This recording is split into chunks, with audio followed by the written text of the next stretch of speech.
CIET NCERT അവതരിപ്പിക്കുന്ന പരിപാടി മനസ്സുണ്ടോ മാർഗവുമുണ്ട്. ഹരി വളരെ മനോഹരമായ മൺപാത്രങ്ങളും പ്രതിമകളും ഉണ്ടാക്കുന്നയാളാണ്. എന്നാൽ കുറച്ചു ദിവസങ്ങളായി വലിയ നിരാശയിലാണ്. അയാളുടെ തൊഴിൽ നന്നായി നടക്കുന്നില്ല. ഇപ്പോൾ തോന്നുന്നത് പരമ്പരാഗതമായി നടന്നുവരുന്ന മണ്ണിന്റെ തൊഴിൽ നിർത്തേണ്ടി വരുമെന്നാണ്. ലക്ഷ്മി കുറേ ദിവസങ്ങളായി ഹരിയെ ശ്രദ്ധിക്കുന്നുണ്ടായിരുന്നു. അവൾക്ക് മനസ്സിലാവുന്നില്ലായിരുന്നു പ്രശ്നം എന്താണെന്ന്. ഇന്ന് അവൾക്ക് നോക്കി നിൽക്കാൻ കഴിഞ്ഞില്ല. അവൾ ഹരിയോട് ചോദിക്കുക തന്നെ ചെയ്തു. അതെ, കേട്ടെ, എന്താ കാര്യം? നിങ്ങൾ അനേകം ദിവസങ്ങളായി വലിയ വിഷമത്തിലാണല്ലോ. ഇപ്പൊ എന്തു പറയാനാണ്? നിന്നിൽ നിന്ന് എന്തെങ്കിലും മറയ്ക്കാറുണ്ടോ?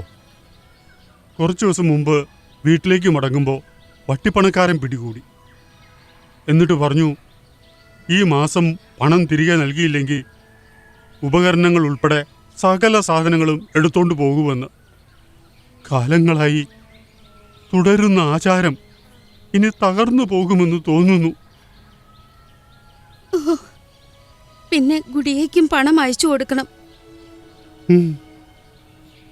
ആലോചിക്കുകയാണ് പട്ടണത്തിൽ പോയി എന്തെങ്കിലും പണി നോക്കിയാലോ എന്ന്. കഷ്ടം, ഞാൻ പഠിപ്പുള്ളവനായിരുന്നെങ്കിൽ. ഇതിനിടയിൽ മകളുടെ ഫോൺ വന്നു. ഹലോ അച്ഛാ, അമ്മേ, സുഖമാണോ? എത്ര ദിവസമായി നിങ്ങളെ കണ്ടിട്ട്. ഈ പ്രാവശ്യം നിങ്ങൾ രണ്ടുപേരും സ്വയം തന്നെ പണം നൽകാൻ വരണം. എനിക്ക് നിങ്ങളെ കാണുകയും ചെയ്യാമല്ലോ. ആ മോളെ, ഇനി ചിലപ്പോ ഞങ്ങൾ പട്ടണത്തിൽ തന്നെ വന്ന് താമസിക്കും. ഗ്രാമം വിട്ടിട്ടോ? അത്രയ്ക്ക് എന്താ സംഭവിച്ചത് അമ്മേ? മോളെ, തൊഴിൽ അത്രയ്ക്ക് ശരിയായി നടക്കുന്നില്ല. ഒരുപാട് കടം കയറി. പിന്നെ ഗ്രാമത്തിലധികം സാധനങ്ങളും വിറ്റുപോകുന്നില്ല.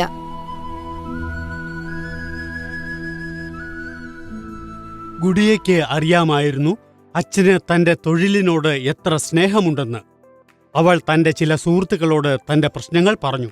അപ്പോൾ അവളുടെ ഒരു കൂട്ടുകാരി അവളോട് ചില സർക്കാർ പദ്ധതികളെക്കുറിച്ച് പറഞ്ഞു. എന്നിട്ടവളെ അടുത്തുള്ളൊരു ബാങ്കിലേക്ക് കൂട്ടിക്കൊണ്ടുപോയി.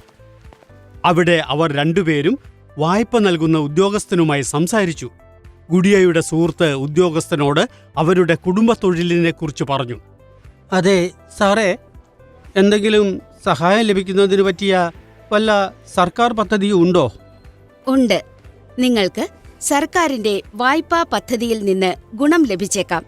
ചില നിബന്ധനകൾ പൂർത്തിയാക്കണമെന്ന് മാത്രം. എന്നിട്ട് ബാങ്ക് ഉദ്യോഗസ്ഥൻ ഗുഡിയയോട് മുദ്രാ യോജനയെയും വിശ്വകർമ്മ യോജനയെയും കുറിച്ച് പറഞ്ഞു. പ്രധാനമന്ത്രി മുദ്രാ യോജന PM മുദ്രാ ലോൺ യോജനയിൻ കീഴിൽ സ്വന്തമായി പുതിയ ബിസിനസ് ആരംഭിക്കാൻ ആഗ്രഹിക്കുന്ന എല്ലാ പൗരന്മാർക്കും 50,000 രൂപ മുതൽ 10 ലക്ഷം രൂപ വരെയുള്ള ലോൺ നൽകപ്പെടും. ഈ പദ്ധതിയിൻ കീഴിൽ ഓൺലൈനായി അപേക്ഷിക്കുമ്പോൾ ലോൺ തുക നേരിട്ട് അവരുടെ ബാങ്ക് അക്കൗണ്ടിലേക്ക് ട്രാൻസ്ഫർ ചെയ്യപ്പെടും. പ്രധാനമന്ത്രി വിശ്വകർമ്മ യോജന PM വിശ്വകർമ്മ യോജനയിൻ കീഴിൽ രാജ്യത്ത് തൊഴിലാളികൾക്ക് സാമ്പത്തിക സഹായം പ്രദാനം ചെയ്യും.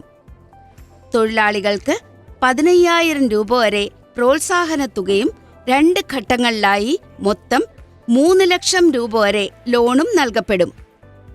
ഒപ്പം തന്നെ ഈ പദ്ധതിയിൻ കീഴിൽ മാർക്കറ്റിംഗ് സപ്പോർട്ടും നൽകപ്പെടും.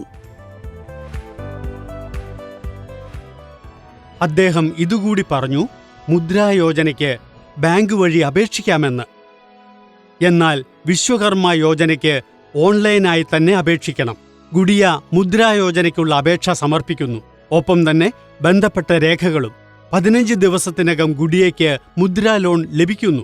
അവൾക്കിപ്പോൾ എങ്ങനെയെങ്കിലും തന്റെ അച്ഛന്റെ അടുത്ത് എത്തണമെന്നേ ഉണ്ടായിരുന്നുള്ളൂ. അച്ഛന്റെ പുഞ്ചിരിക്കുന്ന മുഖം അവൾക്ക് കാണണമായിരുന്നു. ഗ്രാമത്തിലെത്തിയ അവൾ അച്ഛനെ കെട്ടിപ്പിടിച്ചു. അച്ഛാ, അച്ഛൻ വിഷമിക്കാതിരിക്കെ. അച്ഛൻ മൺപാത്രങ്ങൾ ഉണ്ടാക്കിക്കോ. അത് വിൽക്കുന്ന ജോലി എന്റേത്. അറിയാമോ, പട്ടണത്തിൽ ഈ സാധനങ്ങൾക്കെല്ലാം നല്ല ഡിമാൻഡാണ്. പക്ഷെ മോളെ, ഇതെല്ലാം എങ്ങനെ നടക്കും? പണം, നിന്റെ പഠിത്തം. അച്ഛാ, സർക്കാരിന്റെ വായ്പ കിട്ടിയിട്ടുണ്ട്. ഇനി അച്ഛന്റെ പാഠവും എന്റെ വിദ്യാഭ്യാസവും രണ്ടും ഒരുമിച്ച് അത്ഭുതം കാണിക്കും. അച്ഛൻ എന്നെ സമയം കണ്ടെത്തി തൊഴിൽ പഠിപ്പിക്കുക. ഞാനും എന്റെ പഠിത്തത്തോടൊപ്പം ഈ മണ്ണുകൊണ്ടുള്ള മനോഹരമായ സാധനങ്ങൾ പട്ടണത്തിൽ വിൽക്കുന്നതിൽ അച്ഛനെ സഹായിക്കും. പിന്നീട് പട്ടണത്തിൽ ചെറിയൊരു കടയും തുറക്കാം. ഇരുവരുടെയും കണ്ണുകൾ ഈറനണിഞ്ഞിരുന്നു. ലക്ഷ്മിയുടെ മുഖത്തും ഇപ്പോൾ ആശ്വാസത്തിന്റെ തെളിച്ചമുണ്ടായിരുന്നു. ഇനി സ്വന്തം പാരമ്പര്യം ഉപേക്ഷിച്ച് തൊഴിൽ തേടി എന്തിന് പട്ടണത്തിൽ പോകണം? പട്ടണത്തെ തന്നെ ഗ്രാമത്തിലേക്ക് കൊണ്ടുവന്നാലെന്താ?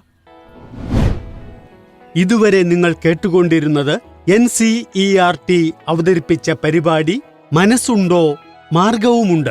വിവർത്തനവും റെക്കോർഡിംഗ് സംവിധാനവും clapper entertainment. Programme coordinator professor Usha Sharma. Academic support Yachana Gupta.